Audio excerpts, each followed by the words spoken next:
Olá, boa noite, eu sou o jornalista Cefas Carvalho, estamos começando mais uma edição do programa Conversa de Botequim. Toda sexta-feira, em um bar de Natal, uma entrevista, na verdade um bate-papo com alguém que faz algo relevante, importante no Rio Grande do Norte e no Brasil todo, como é o caso de hoje. No caso de hoje, tenho a alegria, o prazer, diretamente da Paraíba, de estar aqui com o poeta e escritor Lau Siqueira, a quem eu vou saudar. Lau Siqueira, diretamente de João Pessoa, para o Mestiços em Ponta Negra. Boa noite. Boa noite, Cefas. Um prazer enorme conversar contigo aqui. Essa entrevista já estava prometida há muito tempo. Isso. Né? Mas finalmente está saindo. Exatamente. Vou fazer aqueles velhos lembretes. O programa é 100% interativo. Quem quiser assistir aqui no Mestiços é só vir para cá, pede uma cerveja, um suco, uma Coca-Cola, um quibe, um espetinho e assiste aqui o programa, podendo interagir e fazer perguntas. E quem estiver assistindo pelo Facebook Cefas Carvalho, faz a pergunta que é pro Lau, que a produção traz para cá. Pode fazer crítica, comentário, pitaco, opinião, enfim, programa interativo. O programa tem produção e filmagem de José Agrio, assistência de produção e mídias sociais de Natália Chagas, e nós temos o apoio logístico de Jaime Dias e Josué Santos aqui no Mestiços. Agradecer ao Mestiços pela parceria, agradecer aos apoiadores também que viabilizam esse programa, e vamos deixar de blá blá blá e vamos para bate-papo, que é o que interessa. Lau, tem um monte de perguntas para fazer para você. Fica à vontade. Você tem uma história, uma biografia imensa, mas a primeira pergunta, que é a atração do programa, é sobre a infância da pessoa. Você se destacou na Paraíba, lhe conheci em João Pessoa como secretário de Estado de Cultura da Paraíba, mas você é de Jaguarão, no Rio Grande do Sul. É. Como é que foi sua infância? Como tudo começou, Lau? A minha infância, olha, é uma coisa interessante que eu acho que a fronteira, ela não é uma linha divisória. A fronteira é um território, né? Onde ali você tem uma multiplicação de culturas em duas línguas, por exemplo. Porque Jaguarão é na fronteira. Exatamente, você tem a mesma cultura e duas línguas diferentes, né? E meu pai era muito ligado à cultura popular, né? Tinha um conservatório musical na minha casa, da minha irmã. Eu fui o boneco de uma das minhas irmãs, que depois se tornou... Como assim você foi? Eu fui o boneco reborn de uma da minha irmã. Rapaz, pioneirismo no... Que ela depois se tornou professora de português, mas ela era 6 anos mais velha que eu. E tudo que ela aprendia na escola, ela trazia para mim. Eu comecei a ler e escrever muito cedo. Graças a ela. Graças a ela. Que maravilha, né? A história. E tive uma infância assim. Minha família era uma família pobre, não tinha condição. Mas eu não sei de onde é que surgiram os livros, cara. Nossa. Mas aparecia muito livro lá em casa, sabe? E eu lia. Naquela época, eu com 12, 13 anos, eu lia clássico sem saber que era clássico, entendeu? Eu li Irmãos Karamazov a primeira vez, eu tinha uns 13 anos. Que isso? Né? E adorei, né? E li depois com 40, eu acho, né? E assim foi a minha infância, lá em Jaguarão. Depois eu fui para Porto Alegre, morei. Quando eu vim para Paraíba, eu estava morando em Porto Alegre. Você foi para Porto Alegre, né? Criança ainda ou já adolescente? Adolescente, né? Sua infância toda foi em Jaguarão? Infância toda em Jaguarão, e muito incentivo à leitura. Minha mãe lia cordel para mim, cara. Como é que chegava cordel na fronteira com o Uruguai? Eu ia dizer isso, na fronteira, sua mãe lia cordel? Lia cordel para mim, e hoje tem cordelista lá, viu? Nossa. Tem cordelista lá. E aí isso tudo me influenciou, mas principalmente em relação à leitura e à literatura. Teve um livro, tinha uma coleção, um cara que chamava Sérgio Antônio Raup, eu nunca mais ouvi falar desse cara. Ele era um escritor gaúcho, né? E escrevia literatura infanto-juvenil, e teve um livro que ele escreveu que era Os Sonhos de José. Os Sonhos de José era o seguinte: era um cara escrevendo tudo que sentia o tempo todo, né? Era o que eu me lembrava do livro. E eu passei a imitar o cara, comecei a escrever também, sabe? Com 10, 11 anos, passei a escrever. Passei a escrever e passei a imitar o cara. Estou imitando até hoje, né? Nossa. Quer dizer, a minha origem na literatura começa na leitura, e para escrever começa a partir desse livro. Eu não escrevia poesia. Não gostava de poesia. Era prosa. Era prosa. Não era o que sentia, não era nada aquilo, eram textos que eu escravia, né? Diário e tal. E, enfim, a minha infância foi mais ou menos assim, né? Por exemplo, eu nunca tive um brinquedo formal, né? Mas a gente inventava brinquedo, cara. Nossa. A gente inventava brinquedo, a gente fazia carrinho de lata, fazia o diabo. Você jogava futebol? Né? Jogava futebol também. Jogava? Mas tem uma história interessante, cara. Um meu melhor amigo naquela época, a gente disputava a leitura. E olha como são as coisas. Hoje eu sou um poeta, né? O cara é general do exército. Nossa! É general do exército. Disputavam leitura a gente e ele enveredou para ser... enveredou. Ele era um cara sensacional. Ele era um cara bárbaro, assim, muito inteligente. Mas você não viu esse seu amigo nas páginas de golpismo, não, né? Não Até vi, agora não, né? Nem golpismo, eu não sei. Acho assim, a gente tomou distância depois que foi cada um para um lado. Eu nunca mais vi, nunca mais encontrei. Mas eu tenho uma lembrança muito bacana dele na época da infância, no começo da adolescência e tal. Aí depois ele foi para a escola militar lá em Campinas, e depois para Agulhas Negras, e a gente não tem mais contato, porque eu também já enveredei para outra coisa, eu já fui para o lado esquerdo, né? Andando me envolvendo com movimentos sociais e tal, e aí eu escapei dele, né? Mas eu tenho certeza que ele é uma pessoa, sempre foi uma pessoa muito íntegra. Bacana. Era uma criança, a família dele era uma família muito... Isso em Jaguarão, né? Que é a em infância Jaguarão. ainda. Aí, hoje, depois, nunca sei, eu já vi no Google, eu procurei, encontrei, né? Ele era comandante, não sei, de uma divisão, não sei aonde aí. Nossa. Mas, assim, foi um amigo que me marcou. E até hoje eu tenho amigos de infância lá em Jaguarão, sabe? Eu sou um conservador. Conservo meus amigos por muito tempo.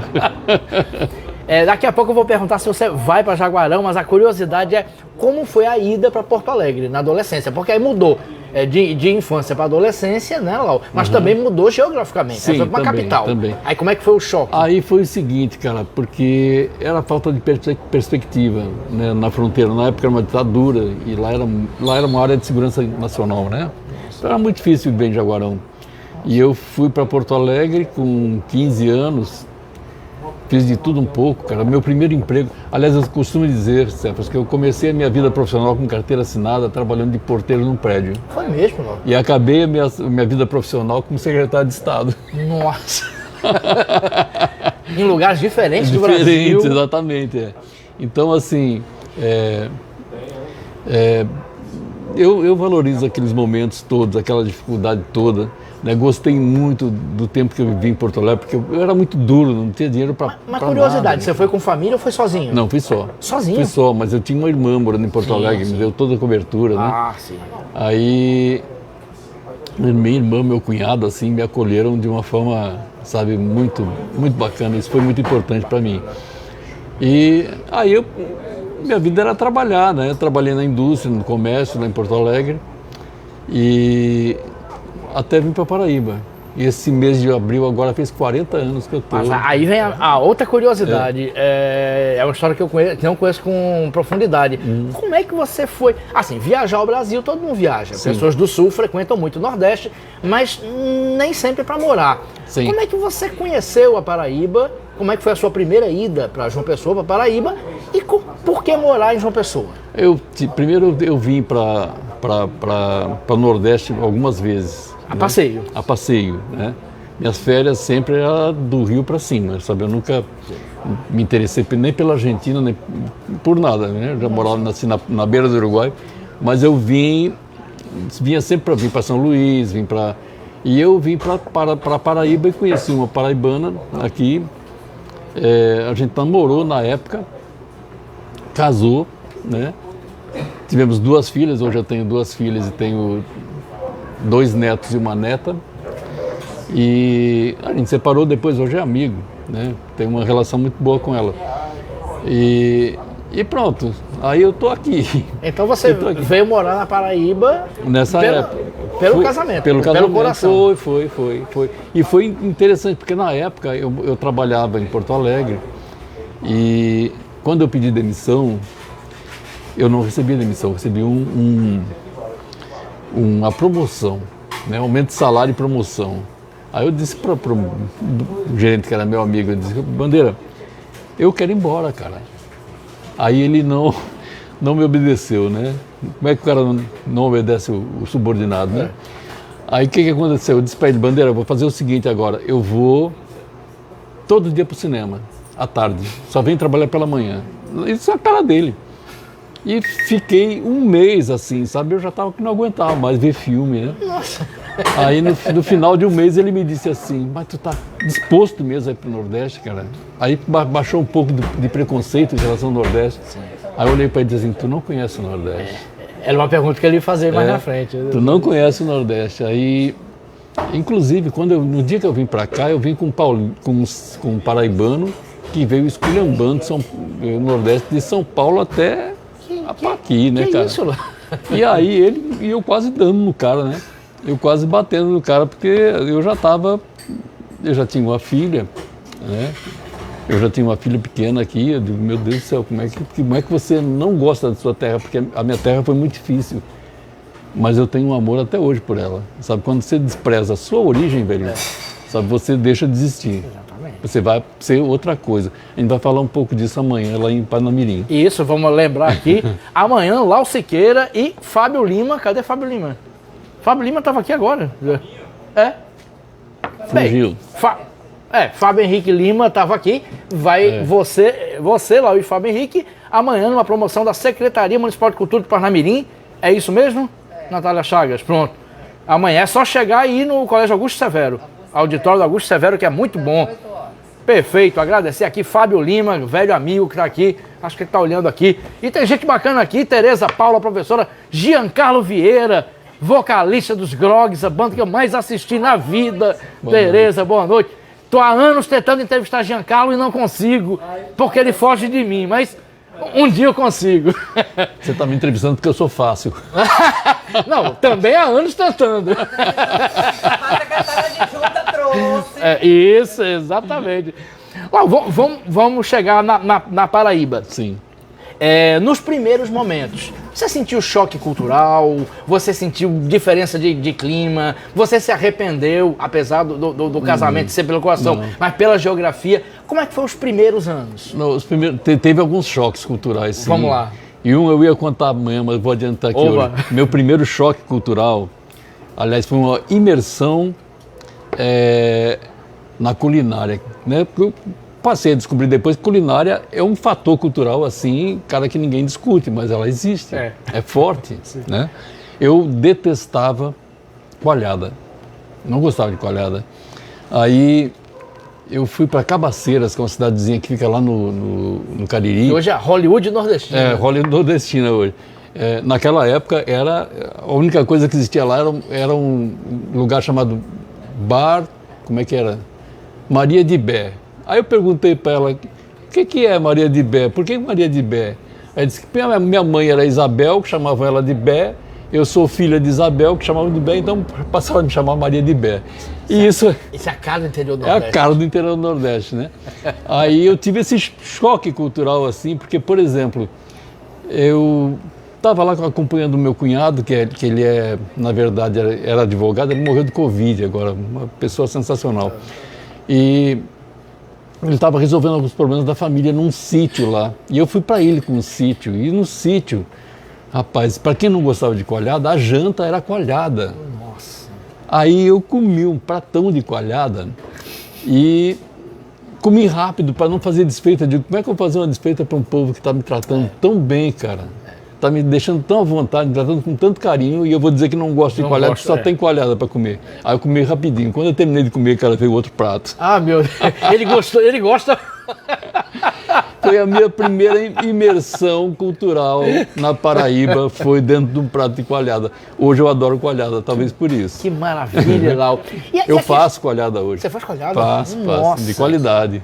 Lau, aqui em off, antes de começar o programa, a gente estava batendo papo, aí a sua aparência é de sulista, até de estrangeiro, a gente estava até comentando. Sim. Teve esse choque também, de acharem que você é muito diferente do perfil, ou perguntarem de onde era, se era gringo? No início teve, no início eu tinha um sotaque gaúcho muito mais acentuado que hoje, né? Mas Sempre teve assim, já me perguntaram uma vez, eu estava atravessando uma praça de João Pessoa, e o menino me perguntou assim, o senhor fala português? Primeiro me deu raiva, depois eu tive que rir, né? Eu tive que rir. Mas é porque assim, eu sou fruto de imigrantes, né? A família do meu pai era poceira lá em São Lourenço, que é uma região perto de Pelotas, por ali. E a minha mãe já era mais para o lado de Bagé, por ali. E a família da minha mãe tinha um sítio, cara, que era em cima de uma pedreira. Nossa, um sítio em cima de uma pedreira. Era uma pedreira, quer dizer, eram pessoas que tiveram muitas dificuldades, né? Minha avó ficou viúva cedo, e a minha avó paterna, né? E disputava a terra no tapa, né? Porque acordava pela manhã, a cerca estava 2 metros para dentro. Que isso? Era bem difícil aquela. E a minha avó tinha uma coisa, tem coisas que às vezes eu fico olhando os presentes de Natal, essas coisas, essa preocupação em dar presente, né? Para criança principalmente. A minha avó me mandava umas coisas, cara, que hoje eu tenho um afeto tão grande por isso. A minha avó me mandava marmelo seco, sabe? Me mandava carne de charque, me mandava as coisas que ela tinha de melhor, né? Então, assim, quando eu vejo hoje que algumas comemorações tornaram uma pompa maior do mundo, é verdade. E às vezes você não tem essa coisa, não tem esse marmelo seco. É verdade. Né? E, enfim, a minha origem é essa aí, sabe? Você falou da sua avó, e antes aqui no bate-papo, que estava ótimo, você falou que a família da sua mãe, da sua avó, tem origem palestina. É isso mesmo? Na verdade, se tu olhar uma foto da minha família materna, parece que eles estão em Gaza. É mesmo? Sabe? Nossa. São pessoas que têm uma aparência das pessoas de Gaza, mas eles não se assumem como palestinos. Se assumem como de origem turca, porque naquela época os palestinos não recebiam passaporte, então a pessoa tem que migrar por outros meios, né? Então vinha pela Turquia, geralmente pela Turquia. Quem contou uma história semelhante um tempo desse foi o senador Omar Aziz, que eu acho que é do Amazonas, né? Sim. Não sei de onde é que ele é. E ele estava contando que a família dele também tinha origem palestina. E eu ficava assim, porque minha filha é muito preocupada com essa história de árvore genealógica, né? E ela fez a construção e deu Palestina. Nossa. Né? Mas como a Palestina está muito em vigor, eu também nunca explorei muito isso, não. Mas eu acho que eu tenho... a gente não tem muito... O problema da memória é que a gente não guardou muita coisa. Talvez as famílias mais ricas na época tinham mais fotografias e mais condições de reproduzir a memória, né? Da nobreza e tal. Mas a gente, do povão, isso não acontecia. Era muito... A preocupação era mais... Era na hora, né? Era sobreviver aqui e agora. Era sobrevivência, né? E... Enfim, cara, eu acho que hoje eu tenho maior orgulho disso. Eu tenho maior orgulho da valentia de uma mulher criar, sei lá, 5, 6 filhos que ela tinha numa área de conflito, né? Numa área de conflito. Para você ter ideia, o meu último tio, depois que morreu, o último tio, ele foi encontrado morto num banhado de um palmo de fundura. Ele foi dado como afogado. Ele não pode ter se afogado num palmo de água, cara. Né? Mas era o que acontecia naquela época, né, cara? Fim dos anos 70, sabe? Aconteciam umas coisas que você... enfim, né? E hoje estamos aqui resistindo. Isso. E a Palestina está nessa situação terrível, cara, né? Terrível. Não tem como você não se posicionar, cara. Não tem como você não denunciar e não repudiar o que está acontecendo na Palestina e o silêncio do mundo, sabe?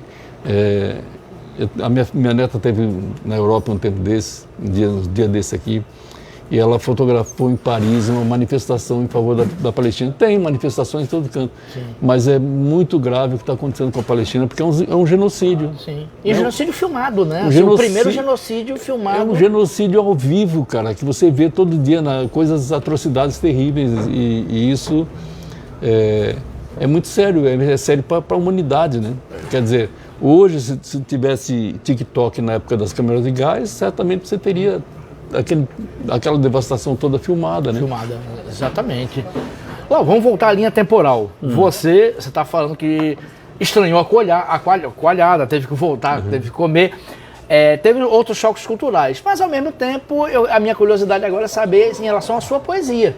Até então, a gente está falando das migrações, mas você escrevia, você se familiarizou com o cenário cultural paraibano, demorou? Como é que foi você na Paraíba, já devidamente casado e com filhas, já aclimatado na Paraíba, e a arte, como é que ficava com você lá? Olha, eu frequentava muito a arte, teatro, cinema, lia muito lá em Porto Alegre, né? E publicava alguns folhetos de poesia, né? Publiquei no Correio do Povo, ficava orgulhoso pra caramba, porque era um jornal que trabalhava Mário Quintana, né? Inclusive fiz uma entrevista, eu e minha ex-mulher fizemos uma entrevista com o Mário Quintana. Você fez uma entrevista com o Mário Quintana? Sabe o que ele disse que é da Academia Brasileira de Letras? É um tipo da Associação Recreativa e Funerária. Foi o título da matéria. Ele era iconoclasta, né? Ele era muito assim, quando essa entrevista a gente fez, ele não estava mais lá no Hotel Majestic, que hoje é a Casa de Cultura Mário Quintana, ele estava num hotel patrocinado pelo Falcão, jogador de futebol, né? Aí a porta do quarto dele, cara, de cima a baixo tinha fotos de Bruno Lombardi, né? Mário era fantástico. Aí eu perguntei para ele assim... Que privilégio, eu perguntei para ele assim, Mário, e esse negócio com o Bruno Lombardi, tu é apaixonado por ela? Aí ele veio ele tinha frases, né? O amor é um tipo de... A amizade é um tipo de amor que não acaba nunca. E outra frase que ele me disse fantástica, cara, foi que o prefeito de Alegrete, onde ele nasceu, eles falavam francês em Alegrete, meu amigo. Ele aprendeu francês lendo revistas. Específica? É a família, né? E ele recebia revistas da França e aprendeu francês em Alegrete. Aí o prefeito de Alegrete procurou Mário Quintana para... Eu estou atravessando a tua entrevista, né? Não, de jeito nenhum. É bate-papo. Ele procurou Mário Quintana para fazer uma homenagem a Mário. Ele disse, Mário, escreva uma frase aí para eu colocar em bronze lá, fazer uma homenagem para você. Aí ele olhou para ele e disse assim, não faça isso que um erro em bronze é um erro eterno. Aí o prefeito botou, um erro em bronze é um erro eterno, Mário Quintana.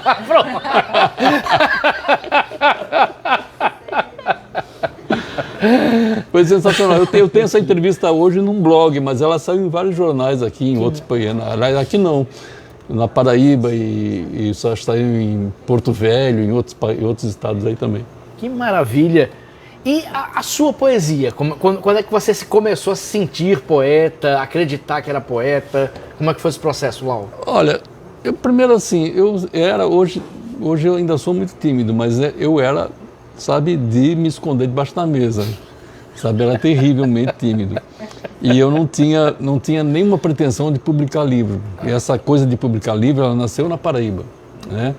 Mas eu lia muita poesia, eu pesquisava muito, eu estudava muito, principalmente as vanguardas do final do século XIX e início do século XX, a poesia concreta eu mastiguei com força, vomitei depois.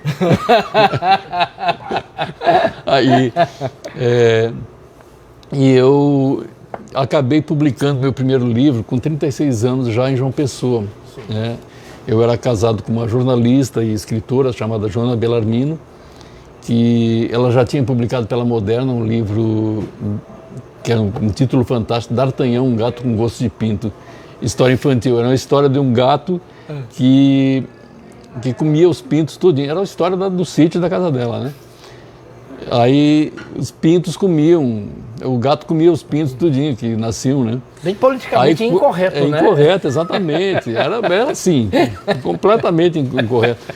Aí, quando ele morreu, os urubus vieram comer o gato e descobriram que o gato não tinha gosto de gato, tinha gosto de pinto. Isso é história infantil? Isso é história infantil.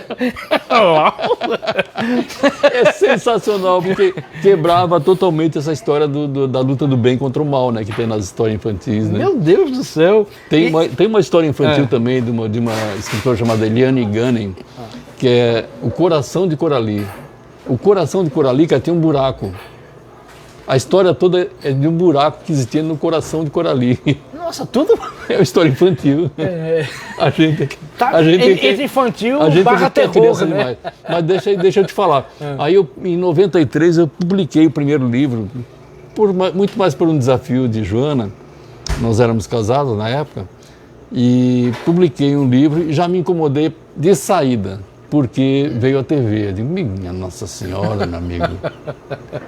Eu não estava nas minhas contas de entrevista, acabei dando uma entrevista para a TV O Norte.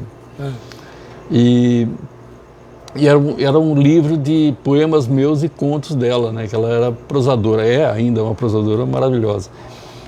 E pronto, aí para minha surpresa também saiu uma crítica do Idelberto Barbosa muito positiva. Eu digo, mas menino, que danado é isso? Né? Aí é um baita elogio. Não tinha nenhum tipo de pretensão de continuar publicando, mas já em 98 publiquei Guardador de Sorrisos, que ali eu coloquei a minha experiência com a poesia concreta todinha ali, eu vomitei tudo ali. Tem um poema que é um paralelepípedo, o último poema é um ponto final, que é uma bola preta no livro. E aí depois acabei continuando publicando, né? Em 2002 publiquei 100 Meias Palavras, que era um livro que foi bancado. Eu não sei se tu lembra da editora da Tribo, do livro da Tribo. Lembro Pronto, sim. Eu publicava muito um livro da Tribo. Lembro. E eles pagavam direitos autorais em agendas, né? Isso, exatamente. Aí, uma vez eu fui no correio receber as agendas de direito autoral e era tanta agenda, rapaz, que encheu o porta-mala do carro, encheu o banco de trás e eu digo, e agora o que eu faço com isso? Aí eu vendi para bancar o meu terceiro livro. Que bacana, olha aí, agenda bancando livro. Aí foi, depois desse terceiro livro, eu saí numa antologia chamada Na Virada do Século, a Poesia de Invenção no Brasil, que foi organizado por Cláudio Daniel e Frederico Barbosa. Aí lá estava Arnaldo Antunes, Alice Ruiz, essa gente todinha aí, Cláudia Roquete Pinto, sabe? Era a nata da poesia. Eu digo, meu Deus do céu, o que eu estou fazendo nesse mundo? Aí continuei publicando, depois eu relaxei, sabe? E hoje eu publico Esses primeiros livros foram reunidos no Inventário do Pêssego, não é isso? A maioria sim. Pronto. Todos eles, os primeiros estão aí. Esse aqui foi o que você me mandou há alguns anos, o Inventário do Pêssego, eu adoro esse livro. E essa sua poesia é famosíssima, né? Cara, essa aí E sabe como é que eu escrevi essa poesia, cara? Eu estava assistindo o Jornal Nacional e o Jornal Nacional fez uma matéria com o ditador Fujimori apresentando um guerrilheiro, Abimael Guzmán, do Sendeiro Luminoso, dentro de uma jaula e com camisa de metralha. Cara, aquilo ficou... Eu fiquei com aquele negócio engasgado na hora. Eu contei essa história para uma amiga minha de Recife, a Márcia Maia, uma poeta querida. Amiga minha. Tua amiga. E uma querida, eu gosto muito dela. Estava no Mulherio, João Pessoa. Se decepcionou com a minha história. Eu digo, mas a história real foi essa. Eu estava assistindo pelo Jornal Nacional, apareceu esse quadro que eu achei grotesco. Sim. E eu escrevi esse poema. Que esse aqui... Que já foi traduzido até em mandarim. Você recita ou eu recito? Pode recitar. Pronto. Eu sou péssimo. Eu adoro, eu também sou péssimo, mas vamos lá. Mas a poesia é maravilhosa. Aos predadores da utopia, eu adoro essa poesia. Dentro de mim morreram muitos tigres. Os que ficaram, no entanto, são livres. Basicamente... E o poema que eu falei, o ponto final, tá aqui, que eu coloquei, que saiu no Soprando Nevoeiros, que é de uma editora aqui de Natal, né? A Escribas. A Escribas?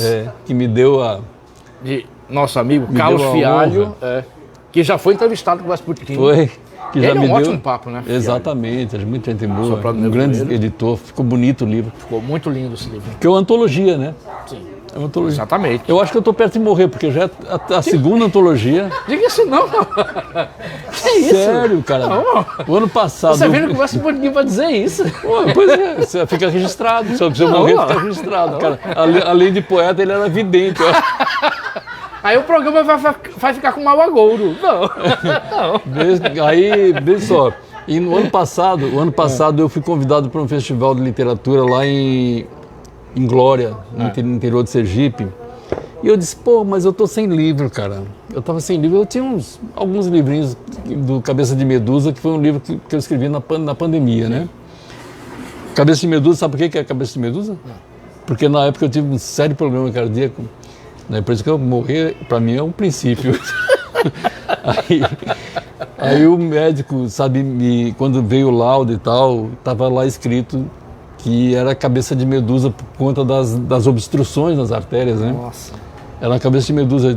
Aí eu olhei para ele assim, você acaba de me dar o título do meu próximo livro. Oh. Poeta de tudo faz. Ah, menino, Manuel Bandeira, eu não fiz o pneumotórax, né? E aí pronto, aí eu fiz uma antologia lá em Sergipe, né? Aí depois eu descobri que o curso de letras de lá estudava minha poesia, que tinha uma menina fazendo mestrado sobre a minha poesia, não deve estar fazendo aí, deve estar concluindo já, né? E aí eu respeitei, eu fiz um livro chamado Versos Sertânicos. Versos Sertânicos, com capa da minha filha Mariana, que é uma grande ilustradora. E aí depois, logo em seguida, Fialho me convidou para fazer esse livro. Eu achei importante fazer também, fiz. E agora, um pessoal de São Bernardo, que tem um trabalho bem alternativo também, me convidou para fazer. Eles está publicando alguns poetas, assim, 50 poemas escolhidos pelo autor. Esse é o título de todos os livros. Nossa. Aí já saiu Glauco Matoso, saiu Bárbara Lia, lá do Paraná, e o terceiro talvez seja eu. Agora já mandei para eles, inclusive. Né? Então estou publicando uma antologia atrás da outra. Mas... Eu estou com medo. Não, isso é bom sinal. É bom. Mas estou com o livro inédito. Sabe como é o nome do meu livro inédito? Qual é? Agora de poemas? Sem Pantinho. Sem Pantinho. Sem Pantinho. Olha, mais nordestino que isso é impossível. É impossível, mas acontece o seguinte, sem frescura. Na verdade, eu comecei a brigar com a editora, porque eu quero o livro sem nada, só o título, Sem Pantinho, não bote ilustração, não bote nada, só o título, Sem Pantinho, capa branca e pronto, porque é sem frescura mesmo, sabe? Maravilha. Porque é onde eu vou explorar um pouco mais, uma coisa que me perguntaram agora, num evento que eu participei lá em João Pessoa, que é a linguagem nordestina, a influência da linguagem nordestina na minha poesia. Nossa! Sabe? Que é muito grande, cara, e é muito grande por vários motivos, aqui na Paraíba no Nordeste de modo geral, né? Mas naquela região do Pajeú, onde nasceu mesmo, onde era a terra do meu ex-sogro, né, que faleceu. Sim. Ele era analfabeto, cara, e ele dizia poesia o tempo todo. Nossa, tem uma memória fantástica, cara. E ele me vinha com palavras, por exemplo, que eu conhecia, mas não são palavras corriqueiras do dia a dia, com a palavra derradeiro. Ele dizia muita palavra derradeiro. Cada vez que ele dizia a palavra derradeiro, eu me desmanchava, assim, eu tinha que me juntar depois, sabe? Porque eu achava muito lindo aquilo, sabe? Uma pessoa analfabeta, sabe? Que teve uma vida de campo, uma vida difícil, quem nasceu no sertão, no início do século XX, sabe? Levou uma vida muito difícil, né? Hoje o sertão é outra coisa, né? Mas era uma vida muito difícil. Trabalhando na terra ali era como meieiro, né? Às vezes não recebia nem salário, recebia umas fichinhas para comprar no armazém do cara. Era um trabalho análogo à escravidão, né? Sim. E ele criou 11 filhos, 12 filhos, eu acho, 6 cegos, né? Todos formados. Inclusive minha ex-mulher é cega, sim, né? Ela é professora, doutora em semiótica, sabe? Professora da UFPB, se aposentou como professora da UFPB. Eu só não sabia dos irmãos. Eram 6 cegos, todos eles, né? Tem psicóloga, tem pedagoga, sabe? E, assim, eu tenho uma admiração, acho que era uma pessoa formidável e, na realidade, isso tudo me aproximou muito do ponto de vista afetivo do Nordeste, né? Que eu achava muito parecido, por incrível que pareça, com o Pampa. Eu sempre fiz essa ponte, mesmo, cara. Sempre fiz essa ponte. Para mim, assim, o nordestino, principalmente do interior, ele tem a característica do homem do Pampa do interior, do Pampa, do frio, sabe? Sabe, não é Porto Alegre, é o Pampa. Não, o Pampa, o Pampa, lá onde eu nasci mesmo. Nossa. É a mesma coisa. Você, por exemplo, o nordestino, assim como o homem do Pampa, ele abre os braços para você. Mas se você pisar na bola, não volte não. Nossa. Porque não tem perdão. É a mesma coisa assim, eu sou um pouco assim também. É mesmo? Então você está familiarizado. Lá tem pergunta aqui, tem comentário. Oh, Beto Silva, boa noite. É Beto ou Brito? É Brito. Brito Silva, chardista, Britinho. Boa noite, amigos. Boa noite, Britinho. Continua acompanhando aqui. Manuel Bonfim, que deve estar Tá. Beleza, Cefas Carvalho. Assistindo direto da terra do Padre Cícero, Juazeiro do Norte. Juazeiro do Norte. Que, Bonfim sempre assiste o programa, sempre uma cidade. Ele já tem em Iratu. Valeu, Bonfim. Verinha Machado, boa noite. Com certeza será um belo bate-papo. Admiro muito Lau Siqueira. E sem dúvida será uma condução prazerosa. Obrigado, Verinha. Valeu, continua acompanhando aqui. E pode fazer pergunta aqui para Lau, quem quiser, comentário. Lau, vamos chegar na questão, a gente falou bastante poesia, vai voltar para poesia, mas eu também tenho curiosidade sobre como começou a sua vida de gestor cultural. Você não começou como secretário, você se tornou conhecido como secretário, eu lhe conheci enquanto secretário, você sempre teve muito destaque pela forma como você fomentou a sua militância, mas como é que começou a sua vida em gestões culturais, Lau? Cara, quando eu me separei, me divorciei, eu fiquei mal pra caramba financeiramente, né? Muito mal. Aí um amigo meu, na época, era vereador, se elegeu vereador, e depois, quando se elegeu deputado, que era Ricardo Coutinho, ele me convidou para trabalhar com ele na Assembleia. E eu fui trabalhar com ele na Assembleia e ele acabou se tornando prefeito, né? Quando ele venceu a eleição, ele me perguntou o que eu queria. Cara, eu não sei se é ingenuidade isso não, mas é verdade que eu vou te contar. Eu disse, eu quero criar um departamento de literatura na FUNJOP, que não tinha. Ele disse, não, mas é muito pouco. Né? Que eu tinha sido coordenador financeiro da campanha, chefe de gabinete dele. Sim. Né? Aí ele disse assim, aí ele acabou me provocando para ficar, eu fui vice-presidente da FUNJOP de Luiz Carlos Vasconcelos, do ator Luiz Carlos. Depois Luiz Carlos saiu para filmar Pedra do Reino e eu fiquei... Luiz Carlos é diretor do Grupo Piolim. Exatamente. Né? E ator, ele é conhecido como protagonista de Carandiru, que ele vive em Drauzio Varela. Exatamente, E eu fiquei, né, assumindo a FUNJOP, e eu comecei essa vida de gestão pública em 2005 na FUNJOP. Sim. Depois eu passei pela assistência social, passei pela C10, onde eu lidei com as políticas do governo Lula e pude perceber assim, muito claramente como você pode transformar a vida das pessoas aplicando aquelas políticas, né, umas políticas de direito social, política como é que é? Direito alimentar não, esqueci como é que chama, segurança alimentar. Né? A gente chegou a fazer grandes compras da agricultura familiar e uma vez eu estava num bairro para discutir formação com o presidente de uma associação de bairro, eu estava esperando ele lá. Aí uma senhora sentou do meu lado e perguntou o que eu estava fazendo. Eu digo, eu estou aqui esperando o presidente. E a senhora está fazendo o quê? Eu digo, eu estou esperando chegar um inhame para fazer a janta lá em casa. Nossa! Cara, aquilo me arrepiou porque era fruto do trabalho. Eu não disse para ela, né? Lógico. Claro. Mas era fruto do trabalho, cara. Nossa! Era fruto do trabalho. Aquilo me arrepiou assim porque eu vi várias situações. A gente criou algumas políticas, por exemplo, paralelas, como o Bolsa Universitário. O que era o Bolsa Universitário? Bolsa Universitária era uma bolsa de meio salário mínimo para estudante da universidade que passasse no Enem e que era usuário do Bolsa Família, né? Então, muitas vezes, eu vi muita gente, cara, eu conheci gente que andava 10 quilômetros a pé, cara, para ir para a universidade, né? Eu vi gente que passou em medicina no Timbó, lá perto da minha casa, e ia a pé, são 3 quilômetros até a universidade. né? E essa bolsa serviu para essas pessoas, né? E está servindo até hoje, né? Por isso que ficou. Então, isso tudo sabe... Impactou, né? Impactou, sabe?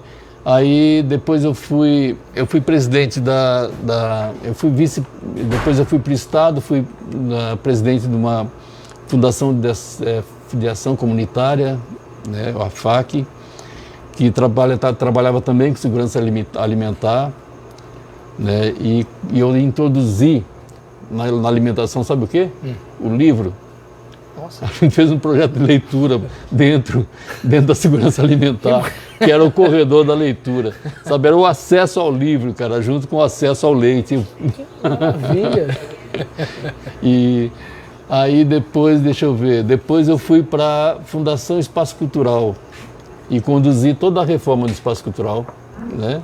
Toda a reforma do Espaço Cultural. Na época eu trabalhei com todos os equipamentos em reforma, todos. Cara, os equipamentos do Estado.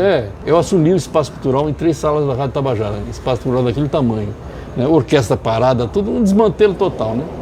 Mas a gente conseguiu fazer lá o cinema, que antes era hoje tem uma sala de cinema maravilhosa. Conseguiu restaurar o Teatro Santa Rosa, que fazia 30 anos que não recebia um pincelzinho, né? O Teatro de Cajazeiras foi refeito, ficou um baita de um teatro, né? Então, assim... E uma coisa que, como eu não tinha os espaços para trabalhar, para produzir a cultura, a dificuldade sempre inspira a gente, né, cara? Eu fui para o interior, sabe? Vamos fazer na rua, sabe? E a gente fez muita coisa nas praças, nas ruas de várias cidades do interior do estado, até que a gente entregou aquele negócio. Meu coração ficou partido, porque, cara, uma reforma de um equipamento desse tamanho, para você dizer para um engenheiro, não vou falar nem mestre de aulas, mestre de aulas são maravilhosos, mas eu tinha problema com o engenheiro, que queria mudar coisas que não podem ser mudadas, pô. Uma sala de teatro não pode ser. Eles queriam botar uma parede branca no cinema. Nossa. Eu disse, como assim, meu amigo? E a tela? Foi uma briga muito grande, sabe? Mas hoje, quando eu vejo lá, me dá essa satisfação. E depois fui para a Secult, né? Quando eu encerrei a carreira, quando saí depois, em 2019, pedi demissão e tchau e bênção, está feito. Mas na secretaria você teve condições de trabalho? Na secretaria foi muito difícil, cara. Foi um tempo foi um tempo do golpe, do impeachment e tal. E eu me lembro que de 2016, deixa eu ver, de 2016 a 2018 teve 5 ministros. Havia um processo de desmonte do MINC naquele momento. Sim. Foi antes de Bolsonaro, tinha um processo de desmonte do MINC com o Temer, né? Eu lembro que na época um portal de São Paulo me pediu para escrever um artigo sobre o que estava acontecendo sobre Calheiro, né? Aí eu escrevi, eu desqualifiquei muito o Calheiro. Ele pode ser uma pessoa bacana, mas ele participou da farsa, pô. Aí eu esculhambei com ele. Aí o primeiro comentário, nunca mais esqueci do portal, o primeiro comentário foi, sabe de quem? De Ivan Lins, me dando razão. Nossa. Mas o que veio depois, Calheiro era até... O que veio depois, Calheiro era até uma maravilha, cara, porque o que veio depois foi terrível. E naquela época, por exemplo, eu fui agora no evento que teve lá em João Pessoa, dos gestores, e me lembrei que na época a gente só conseguia, sabe, quebrar o pau, cara, porque não tinha como, você tinha que resistir, né? Tinha que mostrar resistência. E foi muito difícil, foi um orçamento muito pequeno que eu tinha. Para você ter ideia, eu tinha um orçamento de 3 milhões e meio, 70% gastava com o pessoal, porque metade da orquestra é paga pela Secult. Eu tinha quase nada. Hoje o orçamento só do som é 5 milhões. É quase o dobro do orçamento que eu tinha para tudo. Né? Mas a gente conseguiu fazer coisas, sabe, mirabolantes. Primeiro, a conquista do memorial de Abelardo da Hora, cara. O maior acervo, sabe, aquele livro foi na conversa, foram 9 milhões, cara, as obras avaliadas em 9 milhões, 70 toneladas de esculturas, e está lá no Espaço Cultural, né?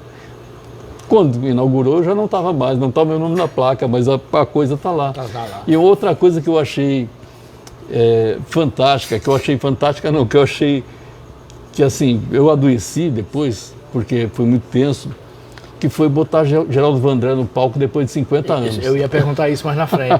Como é que foi isso?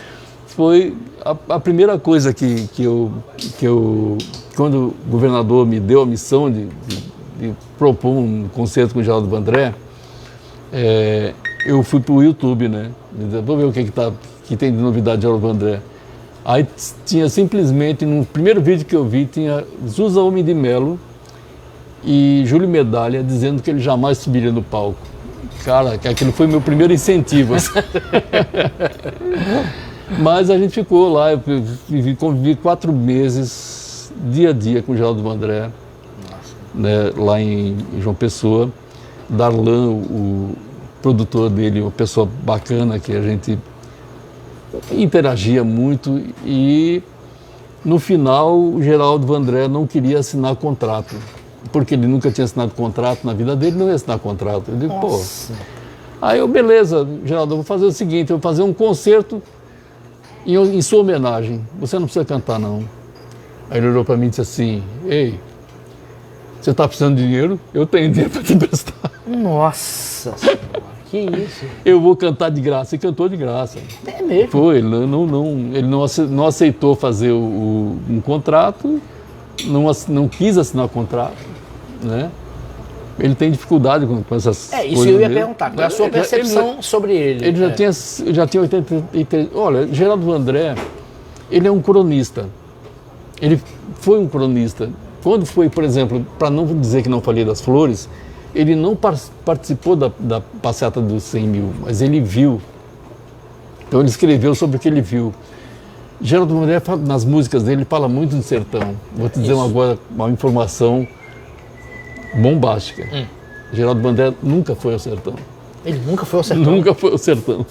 E fez aquelas músicas todas? Fez aquelas músicas todas sobre sertão, disparada e tudo, falando do sofrimento do sertão de uma forma contundente, talentosa, mas nunca foi ao sertão. Ele não conhece sertão. Ele não quis ir a Cajazeiras ver o Centro Cultural Geraldo Vandré que tem lá em Cajazeiras. Não quis? Não. Sabe, ele também já dá para... Naquela época, o Geraldo estava com 83, 84 anos, não me lembro.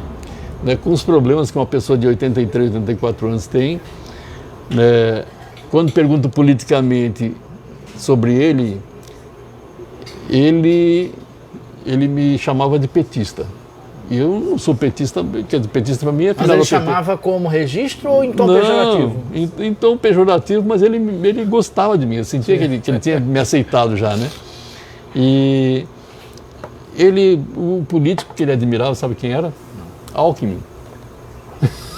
Nossa Senhora. Era Alckmin. Hoje ele é companheiro, né? Mim, mas na época não era. Não era não, mas a realidade de Geraldo, assim, primeiro, assim, ele não foi torturado, né? Não foi? Vamos dizer, não foi torturado. Eu me lembro que eu tinha até um CD de uma música, de uma banda chamada Temo Corda, que falava das torturas sobre Geraldo Vandré. Isso não aconteceu. Nossa.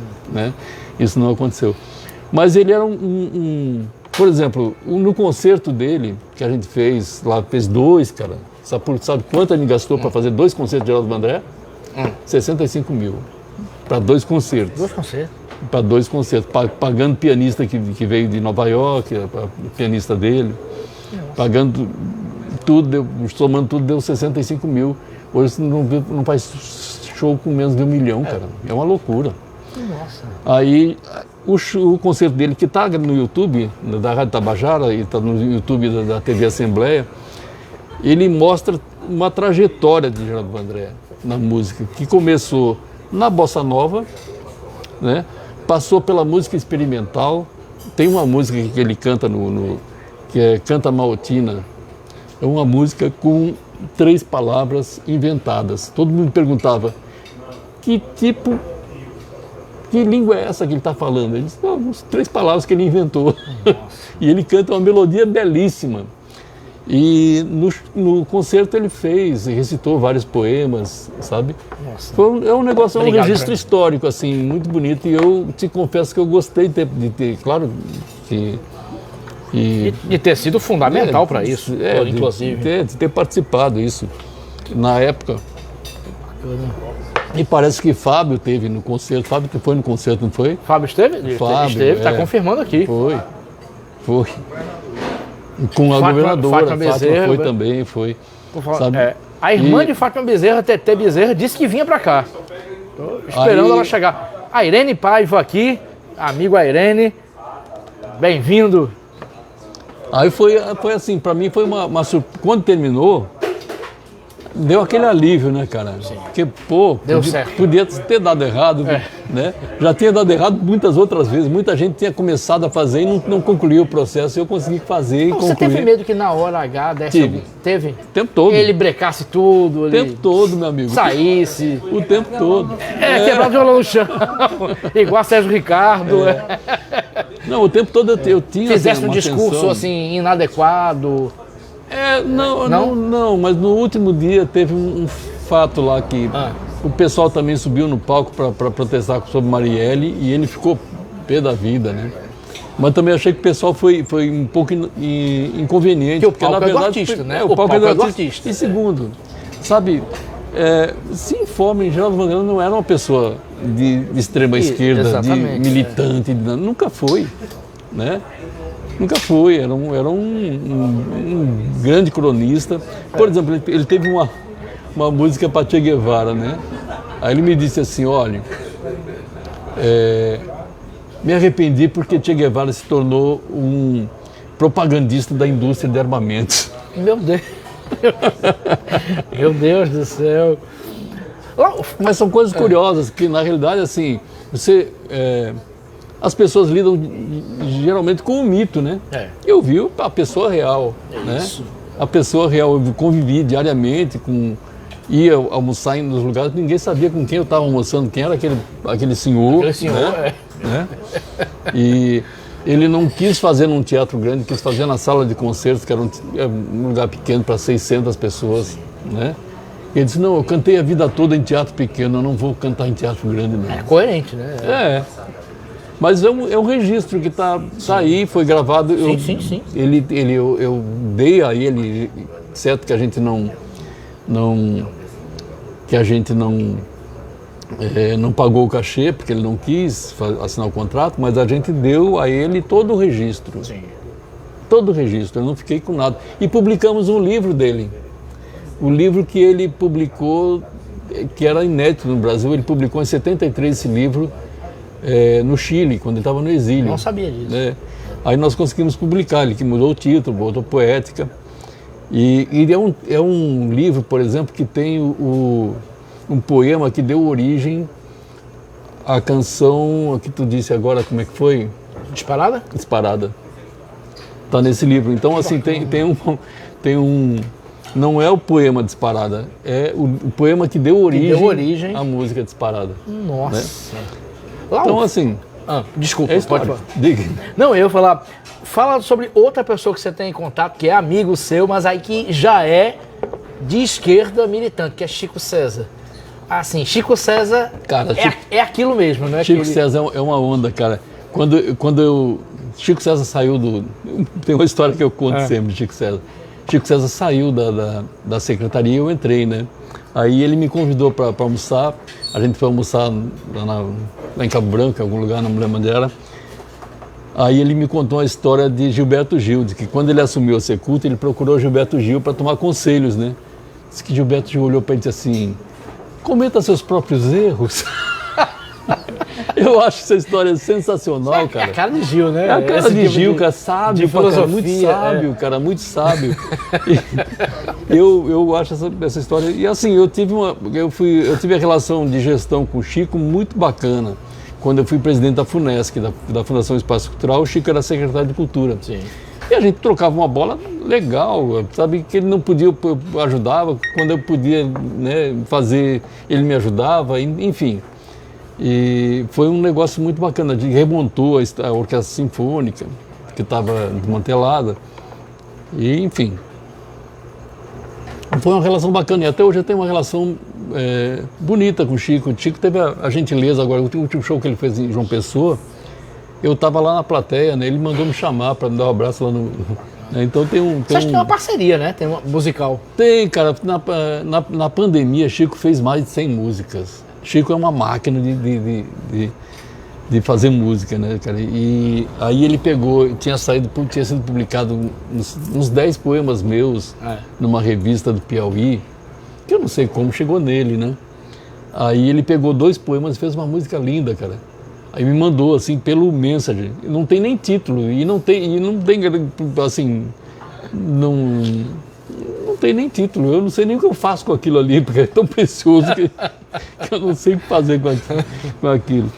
Mas é uma pessoa bacana, eu gosto dele. Você falou em pandemia, Lau, a gente se conheceu no Mulherio das Letras, sim, pessoalmente. Foi. A gente era amigo, exatamente. A gente vai falar sobre Mulherio das Letras. Mas foi antes da pandemia, foi 2018 ou 19, se eu não me engano. Aí deixa eu lhe perguntar, como é que você enfrentou a pandemia? O que a pandemia significou para você? Você foi da turma do que ficou mal, do que só esperou passar? Você perdeu pessoas queridas? Como é que foi a pandemia lá? Perdi pessoas queridas, sim. Fala um pouquinho daquele período. O meu ex-cunhado mesmo que eu falei assim, ele morreu na pandemia, COVID, ele morreu na porta da UPA, sabe? Teve um caso na pandemia que gerou o livro que eu falei, o Cabeça de Medusa. Sim. Eu fui doar sangue para um amigo que estava na UTI, com pandemia, muito mal, né? Um professor da universidade, Júnior. Aí quando eu cheguei lá, cara, eu estava com 20/10 de pressão. Cara, eu estava infartando. Aí me mandaram imediatamente para o médico, né? Eu fiz os exames, fiz cateterismo e estou até hoje tomando remédio e estou aqui, né? Firme e forte. Mas firme e forte. E nessa época eu escrevi muito. E eu me lembro que tinha umas coisas engraçadas, porque às vezes eu ficava pensando, ficava na janela olhando assim, e o tempo não passava, né? Aí eu ficava assim, aí de repente, pô, eu aqui de boca aberta, será que o vírus está vindo pelo vento entrando aqui? Eu pensava isso. Eu tenho um carinho muito grande pelas minhas filhas, pelas minhas netas, né? Minha neta e meus netos. E eu me lembro que a minha filha veio de Roraima, ela estava morando em Roraima na época, e antes de se mudar para Brasília, e ela foi ficar lá em casa. E quando a gente se viu no aeroporto, cara, a gente se olhou de longe assim, com a vontade de se dar um abraço, mas não deu o abraço, né? Então a pandemia para mim foi isso, nós sobrevivemos assim, mas assim foi um negócio bem doloroso, bem difícil, sabe? Eu me lembro que eu tenho um poema no livro Cabeça de Medusa que se chama Segue o Baile, porque na época, plena pandemia, a TV Cabo Branco fez uma programação de São João na TV, para você ficar em casa, né? Aí quando anunciaram 500 mil mortos, morreu mais de 200 mil depois, né? 500 mil mortos, eles anunciaram 500 mil mortos, aí começou a tocar o forró, e segue o baile. Eu fiquei pensando, né? O nome do poema é Segue o Baile. Mas assim, que falta de noção. Falta de noção, né? Porque, cara, foi uma tragédia aquilo. A pandemia aqui no Brasil tem 3% da população mundial. Morreram 11% das pessoas de pandemia aqui. Cara, sabemos por quê também, né? Exatamente, cara. Sabe, assim, e isso consagrou muita gente politicamente. Pior é isso, né? Pior é isso. Infelizmente. Tem pergunta aqui, aí depois eu faço a minha pergunta. Francisca Alisete Pereira Procópio, poeta, boa noite, amo um bom bate-papo. Valeu, Francisca, continua acompanhando aqui. Erivando Carmo Silva, presidente da FETARNE, boa noite, parabéns, companheiro Cefas Carvalho, pelo qualificado trabalho. Excelente entrevista, parabéns ao grande Lau Siqueira. Valeu, Erivan. Erivan, que é trabalhador rural, presidente da Federação dos Trabalhadores Rurais aqui do Rio Grande do Norte, que faz um trabalho belíssimo. Valeu, Erivan. Lau, chegamos, Agrio, 1 hora já? Eu achei que era 20 minutos, mas tem mais tempo, né? Eu tenho umas 48 perguntas aqui, acho que dá. Tô brincando. Lau? Oi? Opa, peraí. Não, tá tranquilo. Tem ainda? Tem. Obrigado. Lau, deixa eu lhe perguntar. A gente lembrou quando a gente se conheceu pessoalmente, a gente já era amigo de Facebook, foi no Mulherio das Letras. Foi, exatamente. Que eu fui cobrir o Mulherio das Letras, fiz reportagens lá. Eu passei 3 dias em João Pessoa. Eu já tinha ido antes a João Pessoa, fui depois. Eu percebi naquele período que você era secretário, uma efervescência cultural na cidade assombrosa. O Mulherio, que a gente já comentou aqui, você era secretário, no espaço José Lins do Rego, comandado por Maria Valéria Rezende. Mas todo bar tinha programação, as pessoas tinham...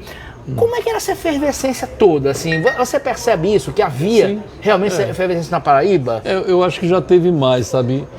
Uma vez eu vi no Facebook uma menina dizer que da época que a gente estava na prefeitura, que tinha os shows na praia, muito show bacana, que aquilo foi um surto. Nossa. Né? Mas não, rapaz. E como eu te disse, assim, para mim foi um período muito difícil a Secult por conta da questão financeira. Né? Eu tive muita dificuldade de pagar, acabei pagando tudo, né? Os editais, assim, mas com atraso. Isso aí dói a gente, né? A gente pagar tudo com atraso. E na realidade, João Pessoa tem essa efervescência, tem essa capacidade de fazer. Tinha um bar lá chamado A Bodega Arte Café, que era um bar que se tornou assim um point, entende? Então as coisas acontecem naturalmente, né? E eu sempre acho, eu saí da Secult com algumas convicções assim, né? Que eu acho não, tenho certeza que se o secretário não atrapalhar, as coisas acontecem, entendeu? É só não atrapalhar. É só não atrapalhar. Porque, por exemplo, assim, com toda aquela a dificuldade que a gente estava naquele momento, né? Hoje quando eu vejo hoje a Secult, eu digo, pô, meu Deus, nem sei se eu queria tanto, né? Mas eu queria um pouquinho. Aí eu fico pensando assim, porque nós conseguimos fazer, por exemplo, algumas rotas culturais, sabe? Tem uma rota cultural tradicional na Paraíba que é a Rota Caminhos do Frio, que abrange vários municípios e tal, com uma programação ampla na área de cultura e turismo. E a gente conseguiu fazer o Raiz do Brejo. Agora, quando eu falo a gente, é um monte de gente, entendeu? Porque tem toda uma organização nos municípios que permitia isso. E no sertão, uma rota que eu adorei, porque eu tentei fazer a rota da Coluna Prestes, a rota cultural da Coluna Prestes. Rapaz, eu andei nessa Paraíba. Eu andei no sítio, um sítio por onde entrou Juarez Távora, com a Coluna Prestes, na Paraíba. E eu fiz o percurso todinho da Coluna Prestes e digo, rapaz, isso aqui dá uma rota cultural da bexiga. Mas, por exemplo, alguns municípios não quiseram entrar porque queriam fazer só a política municipal e tal. Mas, rapaz, sabe, é importante não tem como você fazer uma política num município do interior, um evento, e ele ter uma repercussão que tem uma rota que envolve vários municípios, né? E acabou não saindo a rota cultural da Coluna Isso teve Prestes. repercussão nacional. Muito, muito. Mas saiu a Rota do Sol, né? E a Rota do Sol eu vi coisas fantásticas, porque além de ajudar a produzir, eu ia curtir também, né, cara? Eu vi em Poço Zé de Moura,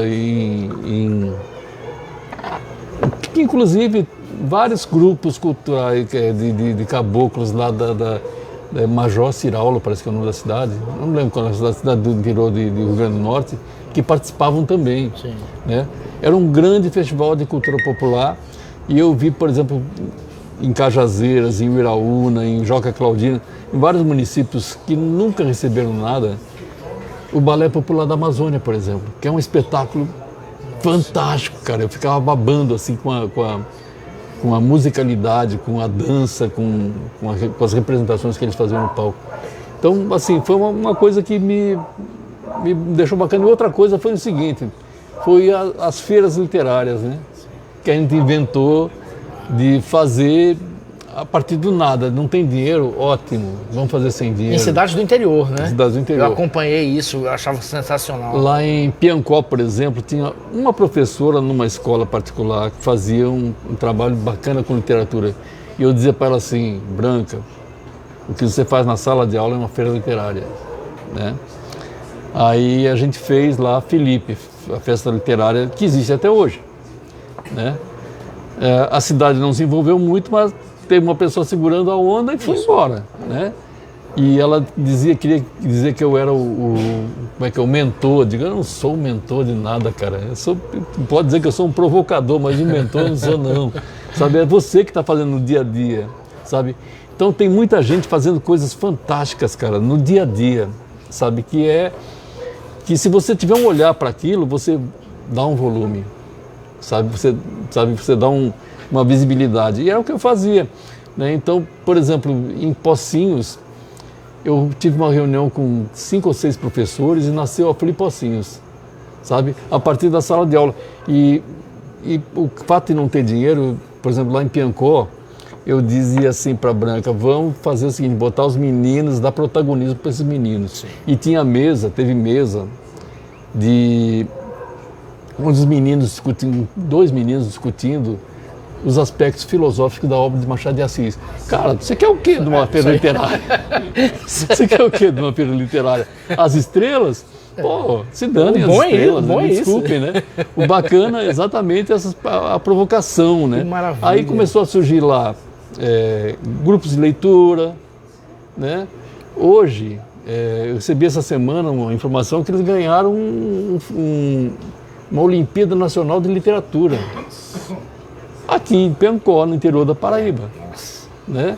Então, assim, para mim, eu tinha um modelo. O pessoal fala muito na Flick, né? Na Flip de Paraty. O meu modelo de feira literária era a Jornada Literária de Passo Fundo, que eles trabalhavam a literatura durante o ano nas escolas. Quem está fazendo um pouco isso é a Flick de Campina Grande agora, né? Eu tenho participado nas escolas. E quando o autor chegava, tinha um público que já tinha lido a obra dele. Isso. Entendeu? Então, um amigo meu, Ricardo Silvestrin, que é um grande poeta lá de Porto Alegre, ele me disse, Lau, aqueles meninos sabiam mais da minha obra do que eu.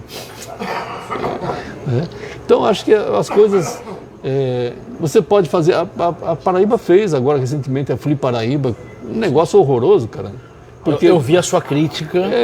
Eu não queria nem falar, mas acontece, eu fui tão provocado que eu falei. Agora fala. Por exemplo, veio a Gualusa, né, escritores né, que a Universidade Federal da Paraíba tem um grupo de estudo de literatura africana, não foram sequer convidados, cara.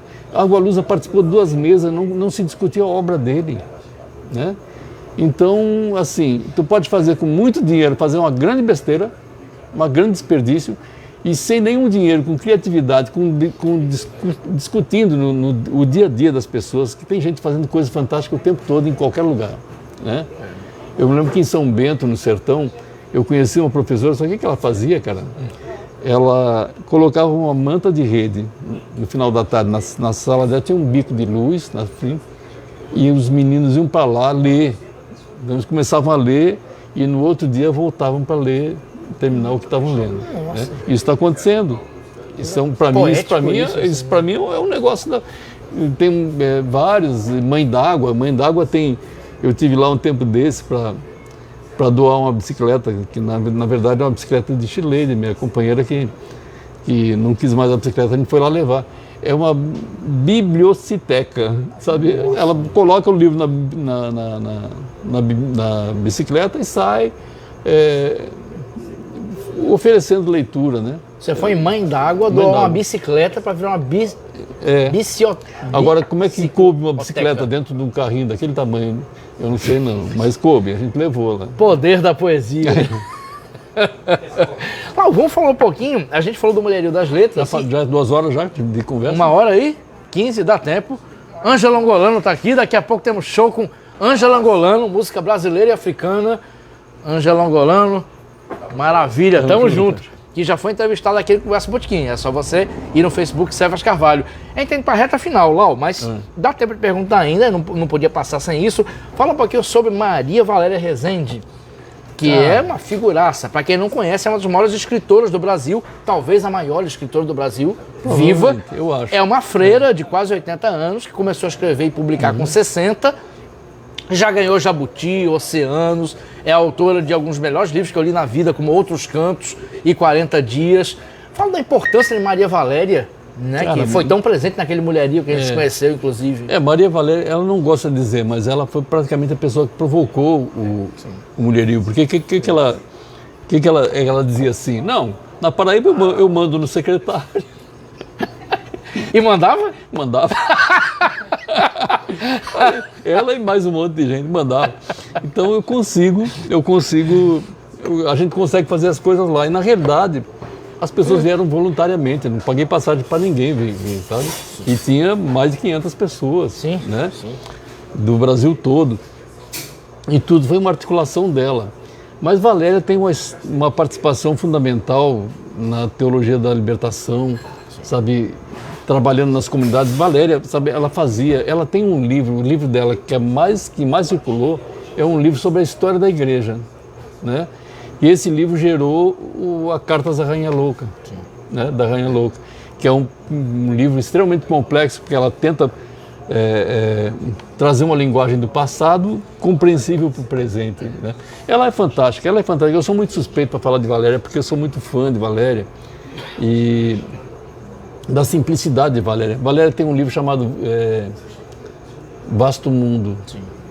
Vasto Mundo é um livro que ele foi usado, sabe? Tem um projeto em João Pessoa chamado Escola Zé Peão, que era a alfabetização dos peões da construção civil, né? E esse livro foi parar lá nesse projeto lá, quando os rapazes já liam. E ela se surpreendeu com os operários lendo esse livro, né? E esse livro é engraçado, porque eu participei com ela da Flick e eu perguntei para ela sobre isso, porque, na verdade, o livro é um romance, né? Você percebe que é um romance quando você lê o livro e vê que alguns personagens dos textos se encontram. É como se você estivesse olhando uma janela e os personagens fossem passando em histórias diferentes. Ou, de repente, por exemplo, passava tu e Fábio, passava tu e o Alagoano, enfim. Na realidade é um romance, só que o narrador é o chão. Sabe, isso é de uma inventividade, assim, sabe, fantástica. Então, é uma escritora, para mim, hoje, é uma das escritoras da história da literatura brasileira, né? Que na contemporaneidade das mais importantes, né? A obra dela, sabe, as grandes editoras ainda estão, infelizmente, não estão soltando tanto, né? Sim. Mas ela tem uma produção assim fantástica e uma disponibilidade para conversar e para contar uma história que na realidade é a história do nosso país que ela conta. A história da vida dela é a história do país, pô. Sim. Valéria conheceu Pagu, por exemplo. Eu acho impressionante isso. É impressionante, cara. Às vezes eu me dá vontade de perguntar para ela se ela conheceu o Padre Anchieta. Mas ela realmente conheceu... Ela bateu papo com o Fidel Castro. Ela tem foto com o Fidel Castro. Você me contou uma história aqui em off, antes da gente começar, que eu não conhecia. Que ela deu uns esbregues em Frei Beto. Né? Mas uma coisa de amigo, por exemplo. Se eu tivesse alguma coisa para te dizer que eu não tenha gostado em você, eu ia dizer na tua cara.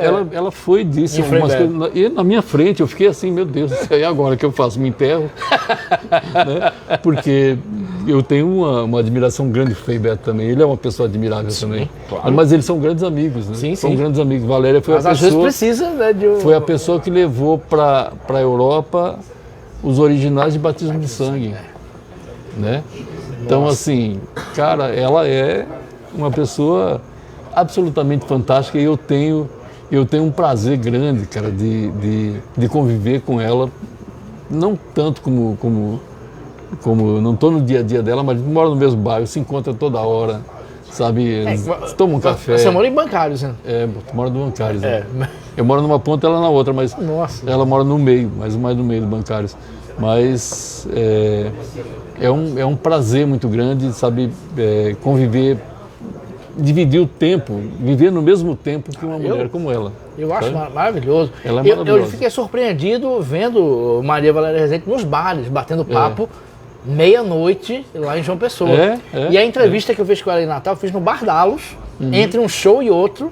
Ela concordou, eu falei, Maria Valéria, aquela entrevista eu queria fazer com a senhora, vamos fazer ali? Fomos para uma mesa, liguei o celular e ela deu entrevista. Ela tem, por exemplo, eu falei em Mãe d'Água, que é uma cidade de 2.000 habitantes, que também não tinha orçamento, ela foi sem cachê. Ela foi sem cachê, eu levei ela de carro para Mãe d'Água, entendeu? A única coisa que...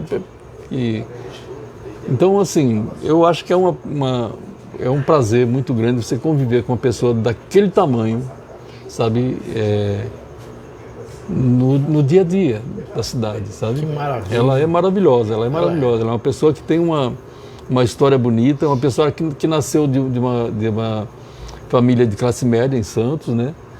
Que ela sempre conta que na família dela, escrever... Tem um tio-avô dela que era um poeta famoso, eu estou esquecido o nome dele agora, mas ele era um poeta, eu tenho inclusive um livro dele de 1935, mas eu não me lembro, estou lembrando agora quem é. E ela tem essa história, né? Na família dela muita gente escrevia, todo mundo lia. À noite, como não tinha televisão, se lia, né? Então, e ela fez a opção por ser freira e foi uma revolucionária, Sim. né? Tanto como religiosa, uma pessoa religiosa que ela é, Sim. né? Como também como uma intelectual fantástica. Sim. Fantástica. E ela, como freira, ela vive na prática os ensinamentos de Jesus. Sim. Porque boa parte das pessoas religiosas não vive. Exatamente. Ela vive na prática. Os personagens dela são ela colheu das vivências que ela fez. Ela construiu os personagens a partir de pessoas reais. Sim. Né? E isso é muito bonito, sabe? É uma obra que assim...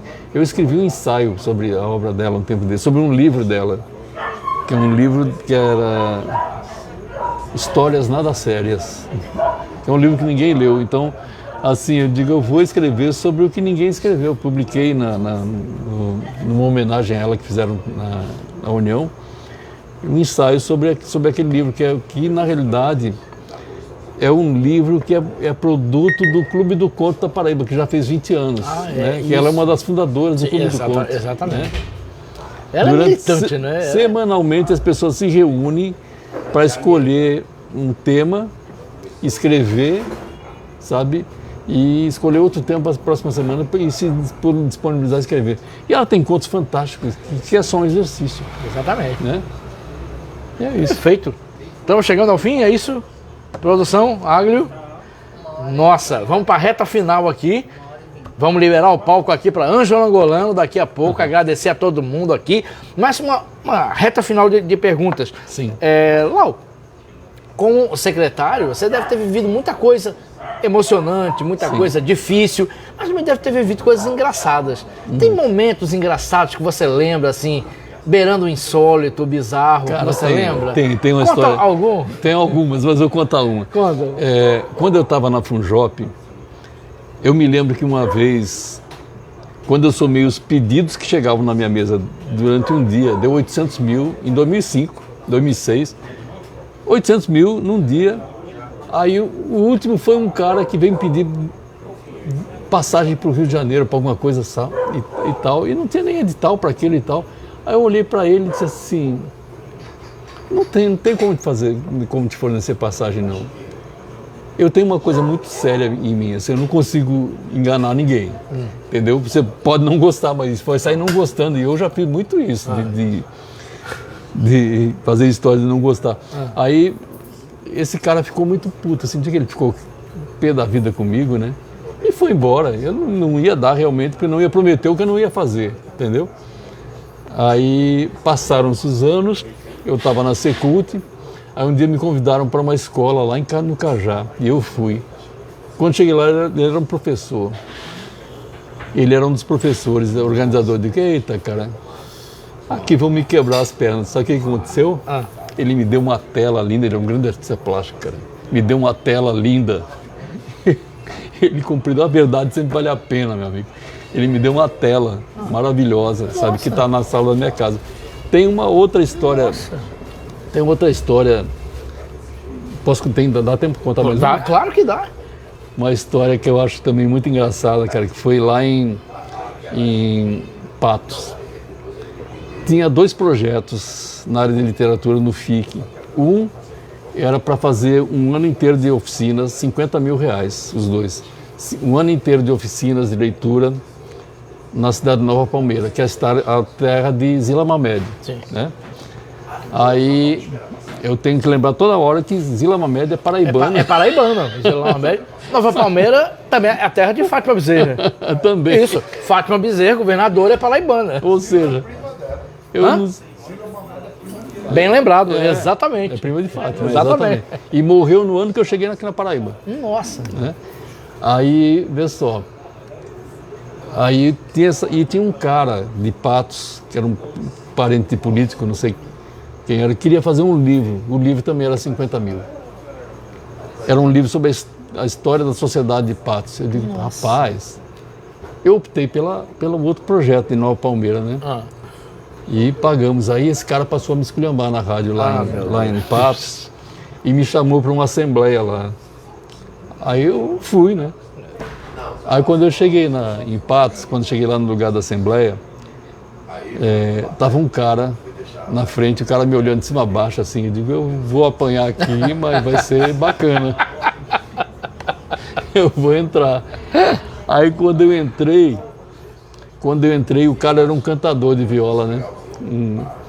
Aí quando eu entrei, o cara disse assim, eu tava aqui esperando um secretário em sua coletiva, me chega um caba, sozinho, de sandália, de calça jeans, de camiseta e dirigindo um carro popular. Aí todo mundo caiu na risada, sabe?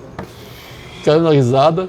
Aí eu ganhei debate, né? Eu pude dizer na cara, aproveitei o momento e disse na cara do sujeito por que eu não tinha optado pelo livro dele, né? E foi uma história assim, foi engraçada, porque realmente eu sempre andei. De vez em quando eu tenho até que me lembrar que eu preciso comprar umas camisetas novas. Mas eu sempre andei na maior simplicidade. E na época, quando eu cheguei por que eu estava no carro popular? Eu estava no carro popular porque o meu motorista estava com um problema sério de saúde e eu não deixei de cumprir as coisas, eu ia dirigindo. E eu tive que fazer um corte de 30% do custeio.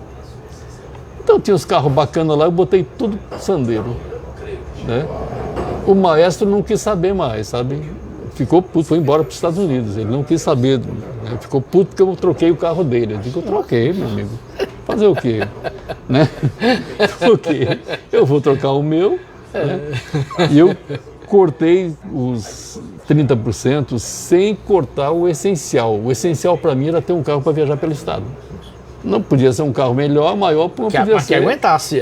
Um Sandero anda pra caramba. Aí quando eu troquei, o cara lá do setor lá que fazia os carros disse, não, esse aí anda até em Fusca. A pessoa ter fama de pobre é foda, né? Antes de encerrar, lembrar, a gente estava em off conversando aqui, que durante o Mulherio das Letras, o seu motorista estava com um problema de saúde e você assumiu, além de secretário, você assumiu o papel de cozinheiro e de motorista das escritoras do Mulherio das Letras. Exatamente. Foi, mas eu faço com muito gosto, porque, assim, por exemplo, no último dia eu fiz um arroz carreteiro que eu faço, que já hoje não é mais um arroz carreteiro, é estilizado, né? Porque eu faço com carne de sol, eu faço com vinho, faço com arroz arbóreo, sabe? E então é um prato que eu inventei. É um risoto. É quase um risoto, né? E eu fiz o almoço para Valéria e tal. Na época eu até registrei no Facebook. E foi realmente isso que eu fiz, porque na verdade a minha secretária adjunta, ela era uma mulher, uma pessoa maravilhosa, né? Aí eu dei um espaço para ela, digo, aqui o espaço é teu, minha filha. Você vai fazer a representação política da secretaria e eu vou dirigir e vou cozinhar. Lembrando, para quem não conhece, o Mulherio das Letras é um movimento de mulheres, da qual só as mulheres participam, no que está certíssimo. É a proposta. Tem uma última coisa engraçada. A minha editora, que fez também o documentário de Maria Valéria Rezende, ela me desafiou, Laís me desafiou a fazer uma antologia de poetas do Rio Grande do Sul, do Rio Grande do Sul e da Paraíba, para o Mulherio, o último que teve lá na Paraíba, com cota para homens, 30% para homens. Eu achei maravilhosa a ideia. Os homens cotistas. Eu comecei a fazer a antologia dos dois estados, né? E E aí a gente desacertou. Aí eu disse para ela, olha, então é o seguinte, sabe, ou eu respondo por tudo, porque as pauladas também vão se para mim, ou então, né? Aí ela disse, não, você faça uma antologia da Paraíba e faça como você quiser, mas tenha atenção com as minorias, com as diferenças. E eu fiz, né? Eu fiz uma...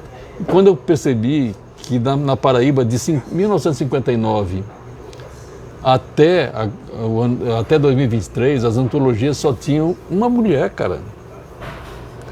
Só tinha uma mulher. Aí eu fiz uma antologia com 24 homens, 26 mulheres. Um dos homens era trans, né? E consegui juntar a literatura indígena, o quilombola, sabe? Que consegui juntar, eu fiz uma pesquisa que deu gente que nunca tinha publicado livro, gente que não sabia que era poeta. Nossa. Que eu vi na internet e digo, isso aqui está melhor do que muito livro. Aí eu botei, entendeu? Muito bom. E foi um negócio bacana, assim. A antologia é Horizonte Mirado na Lupa, o nome da antologia. Bacana. 100 poemas paraibanos. Nossa. Que bacana. Por mim, eu ficava aqui com essa entrevista até meia-noite, mas vou ter que liberar lá, que tem um evento amanhã, que é o evento da é um seminário... Primeiro Seminário de Cultura de Parnamirim. Primeiro Seminário de Cultura de Parnamirim, promovido pela SEMUC, Secretaria Municipal de Cultura, graças ao secretário Tiago Cartacho e à secretária adjunta Natália Chagas, que também é nossa assistente de produção, Lau Siqueira, que está aqui na mesa comigo, e Fábio Henrique Lima, meu velho amigo, que estará lá em Parnamirim amanhã. Vocês vão estar 8 horas da manhã em Parnamirim? Eu vou estar às 5 horas da manhã, eu já estou lá na frente esperando. Não, diga isso. São corajosos. Eles vão direto daqui. Tem o mercado público, né? Eles vão direto. Vai lá para picar. Vai direto. Eu acho importante esses momentos assim de você discutir a cultura, sabe, nos municípios, porque no município é onde as coisas acontecem, entendeu? E eu acho que vai ser um aprendizado bacana para mim. Eu vou com essa história. Eu tenho uma bagagem, né, de experiência longa na gestão pública, mas eu sempre acho que você mais aprende do que ensina, né? E eu acho que eu não tenho o que ensinar, né? Amanhã eu vou fazer uma fala mais descontraída, né? Falando um pouco da minha experiência de gestão também, mas de alguns fatores da cultura que às vezes passam despercebidos, né? E é um vetor. Por exemplo, a cidade de Toronto, no Canadá, ela faz o planejamento dela, o planejamento geral da cidade a partir da cultura. Bacana. Né? E tem que ser assim. Então, é uma coisa que a gente ainda não tem. E a cultura foi sendo criminalizada ultimamente, assim, mas na verdade é um fator econômico, um fator social, um fator de educação, cara. Eu já fiz de tudo um pouco em cultura, inclusive biblioterapia. Sabe o que é? Não. Leitura em hospitais. Nossa. Para pessoas doentes. Você já fez isso? Já leu para pessoas doentes? Já. Bacana, não sabia disso. A gente já fez também em manicômio. Sarau e manicômio. Nossa. Sabe? Então, assim, é um campo enorme, sabe? É desafiador, porque a cultura tem uma transversalidade muito grande, né? Aí é infinito. Nossa. E a gente vai conversar um pouco, provocar um pouco. Avisa que o seminário é aberto ao público. Isso. Na Escola Municipal Augusto Severo, tá bom. em frente ao Católico. Isso. Vamos para as considerações finais e a despedida aqui e tudo mais. Vamos lá. O seminário de Parnamirim, que vai ter Lau Siqueira aqui presente e Fábio Henrique Lima do MINC, representando o MINC, é aberto ao público. Quem já se inscreveu está garantido. E quem quiser ir, chega lá, bate lá e assiste e interage e dialoga no Augusto Severo, ali no centro de Parnamirim. Vamos agradecer aqui, agradecer aos apoiadores do programa. Sem eles o programa não seria possível. Agradecer a Durne Sindicato, Associação Médica do Rio Grande do Norte, Cartório Paiva Amaral, representado aqui por a Irene Pádua, meu velho amigo que está aqui. Felizmente depois vamos beber uma cerveja aqui. Agradecer ao Sintro, ao Cimed e... ao Sintro, ao Cimed e é isso. São os apoiadores. Acho que está faltando algum, produção. Agora vai. Agradecer a todos os apoiadores. Agradecer a todo mundo que está aqui. E uma observação, Lau. Todo mundo que está aqui tem alguma relação com cultura. De uma maneira. A Irene Paiva abre o cartório dele, os cartórios dele para exposições. Acho um trabalho fantástico. Nossa produtora, Natália Chagas, está na Secretaria Adjunta. Nosso produtor Áglio tem o projeto Narrativas do Silêncio. Giancarlo Vieira, vocalista da banda The Grogs, um querido. Tereza Paula, professora do IFRN, já fez projetos maravilhosos no IFRN da Zona Norte, com alunos periféricos. E Ângela Golano vai tocar aqui, além de Jaime. Dia 6 tem Brasáfrica, festejando o meu aniversário, Brasáfrica. Nossa! Brasáfrica com música e comida, celebrando o aniversário de Ângela Golano, 6 de junho. Aí eu vou fazer igual a Fábio e lá, 5 da manhã eu já tô aqui na porta do Mestiços. Pronto, nossa, sério. Olha, se tem perigo, se tem a moda africana, tem dia 6 aqui no Mestiço, eu estaria aqui 5 da manhã, Ângela Golano vai chegar para cozinhar e o resto, seja o que Deus quiser. Agradecer a todo mundo que comentou, a todo mundo que está assistindo, agradecer, Lau, obrigado por ter vindo. Valeu, foi um programa maravilhoso, salva as palmas. Lau Siqueira, e terminar com o livro. Adélia Costa, presidente da SPVA, Sociedade dos Poetas Vivos e Afins, mandou um livro, que aliás é diagramado e capa de José Áglio, um livro de presente para você. Lindo. Não, dia primeiro eu já falei. Lindo, cara. Fechamos o programa com poesia e com Muito livro. obrigado. Eu aqui agradeço, Lau, obrigado a todos e todas e até o próximo Conversa de Botequim. Não, já falei com a Natália, já falei com a